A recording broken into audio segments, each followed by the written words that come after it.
नीच सौतेली माँ। एक दिन एक ब्राह्मण ने अपनी पत्नी को अपने बिना खाना खाने से मना किया ताकि कहीं ऐसा ना हो कि वह बकरी बन जाए। इसके जवाब में उसकी पत्नी ने भी उससे यही कहा कि वह भी उसके बिना खाना नहीं खाएगा ताकि वह कहीं चीता ना बन जाए। दोनों राजी हो गए। इस तरह काफ़ी दिन निकल गए और दोनों में से किसी ने अपना वायदा नहीं तोड़ा। दोनों एक दूसरे के साथ ही खाना खाते थे। पर एक दिन उस ब्राह्मण की पत्नी ने अपने बच्चों को खाना देते समय उस खाने में से चखने के लिए एक कौर खुद खाकर देख लिया। उस समय उसका पति वहाँ नहीं था, तो उसकी पत्नी तुरंत ही एक बकरी बन गई। जब वह ब्राह्मण घर आया तो उसने देखा कि एक बकरी उसके घर के चारों तरफ घूम रही है। यह देखकर वह बहुत दुखी हुआ, क्योंकि वह तुरंत ही जान गया कि वह बकरी और कोई नहीं बल्कि अपनी प्यारी पत्नी है। उसने उसको अपने घर के आंगन में बांध दिया और उसकी बड़ी सावधानी से सेवा करने लगा। कुछ साल बाद उसने दूसरी शादी कर ली, पर उसकी दूसरी पत्नी उसकी पहली पत्नी के बच्चों के साथ बिल्कुल भी अच्छा व्यवहार नहीं करती थी। वह तो उनको खाना भी बहुत कम देती थी। वे बच्चे बेचारे बहुत परेशान रहते थे। उनकी बकरी माँ उनकी शिकायतों को सुनती रहती, पर वह बेचारी भी कुछ नहीं कर सकती थी। उन बच्चों की माँ ने यह भी देखा कि उसके बच्चे दुबले होते जा रहे हैं, इसलिए एक दिन उसने अपने बच्चों में से एक बच्चे को अपने पास बुलाया और उससे दूसरों को भी यह बात चुपचाप बताने के लिए कहा कि जब भी उनको भूख लगे तो वे एक डंडी से उसके सींगों को मारें। ऐसा करने से उसके सींगों में से कुछ खाना निकल आएगा जिसे वे खा सकते हैं। बच्चों ने ऐसा ही किया। अब जब भी उनको भूख लगती तो वे अपनी बकरी माँ के सींगों में डंडी मारते। इससे उनमें से कुछ खाना निकल आता और वे उसको खाकर अपना पेट भर लेते। इससे धीरे धीरे उनकी तंदुरुस्ती अच्छी होने लगी। पर यह तो उस सौतेली माँ की उम्मीदों के खिलाफ हो रहा था। उसके सौतेले बच्चे तो बजाय दुबले होने की और ज़्यादा तंदुरुस्त होते जा रहे थे, जबकि वह खुद उनको बहुत कम खाना देती थी।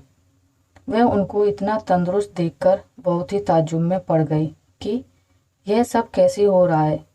कुछ समय बाद उस ब्राह्मण की दूसरी पत्नी ने एक आँख की बेटी को जन्म दिया। वह अपनी उस कानी बेटी को बहुत प्यार करती थी और उसकी किसी भी ज़रूरत को तुरंत ही पूरा करने को तैयार रहती थी। कुछ दिनों बाद जब वह लड़की काफ़ी बड़ी हो गई, चलने फिरने लगी, बोलने चालने लगी, अच्छी तरह बात करने लगी, तो उसकी माँ उसको दूसरे बच्चों के साथ बाहर खेलने के लिए भेजने लगी। उसने उसको यह भी कहा कि वह अपने बड़े भाई बहनों पर निगाह रखे कि वे कब और कैसे खाते पीते हैं। लड़की ने कहा ठीक है। वह लड़की उनके साथ सारे दिन रही और उसने वह सब कुछ देखा जो उनके साथ हुआ। यह सुनकर कि बकरी उसके सौतेले बच्चों को खाना दे रही थी, वह दूसरी पत्नी बहुत गुस्सा हुई। उसने तय कर लिया कि वह उस बकरी को जल्द से जल्द मरवा देगी। एक दिन उसने बहाना किया कि वह बहुत बीमार है और अपने इलाज के लिए एक हकीम को बुलवाया। उसने उस हकीम को रिश्वत दी और कहा कि वह उसके लिए दवा के तौर पर बकरी का मांस खाने के लिए बताए। उस हकीम ने ऐसा ही किया। ब्राह्मण अपनी पत्नी की बीमारी के लिए बहुत चिंतित था और हालांकि वह बकरी को बिल्कुल मारना नहीं चाहता था, फिर भी वह अपनी दूसरी पत्नी को ठीक करने के लिए उस बकरी को मारने के लिए तैयार हो गया। पर यह सुनकर उसकी पहली पत्नी के छोटे छोटे बच्चे बहुत रोए। वे बहुत दुखी होकर अपनी बकरी माँ के पास गए और उसको जाकर सब बताया। उनकी माँ ने कहा, मेरे प्यारे बच्चों, रो नहीं। जो ज़िंदगी मैं जी रही हूँ, ऐसी ज़िंदगी से तो मर जाना अच्छा है। रो नहीं। मुझे तुम्हारे खाने को लेकर कोई दुख नहीं है, क्योंकि अगर तुम मेरा कहा करोगे तो खाना तो तुमको उसके बाद भी मिलता रहेगा। मेरे मरने के बाद तुम लोग मेरी हड्डियाँ इकट्ठी कर लेना और उनको किसी ऐसी जगह दबा देना जहाँ उनको कोई ढूंढ ना सके। फिर जब भी तुमको भूख लगे तो तुम वहाँ आ जाना, तुमको वहाँ खाना मिल जाएगा।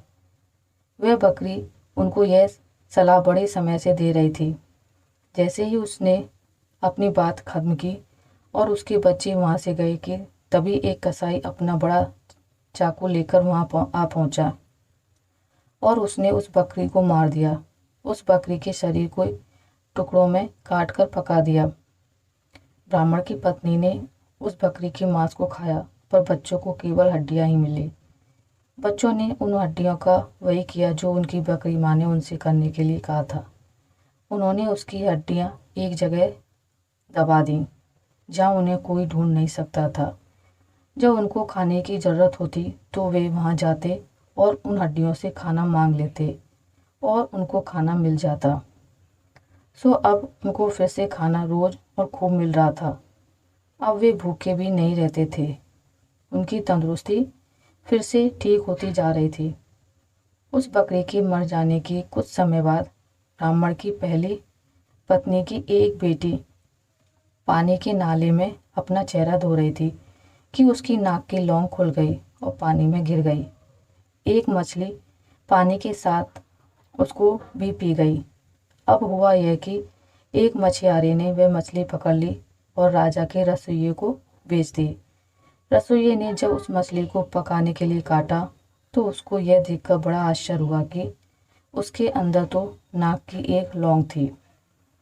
वह उसको लेकर राजा के पास गया तो राजा को भी उसमें रुचि हो गई।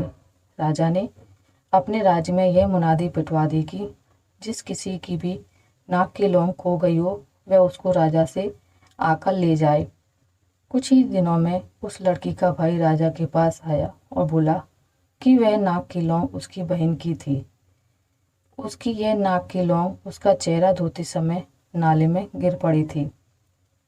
राजा ने उस लड़की को बुलाया तो वह उसकी सुंदरता और अच्छा व्यवहार देखकर इतना प्रभावित हुआ कि उसने उससे शादी कर ली और उसके परिवार की भी खूब सहायता की।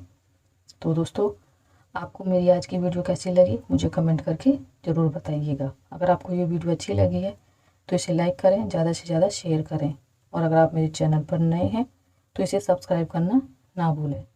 मिलते हैं एक नई कहानी के साथ, तब तक के लिए नमस्कार।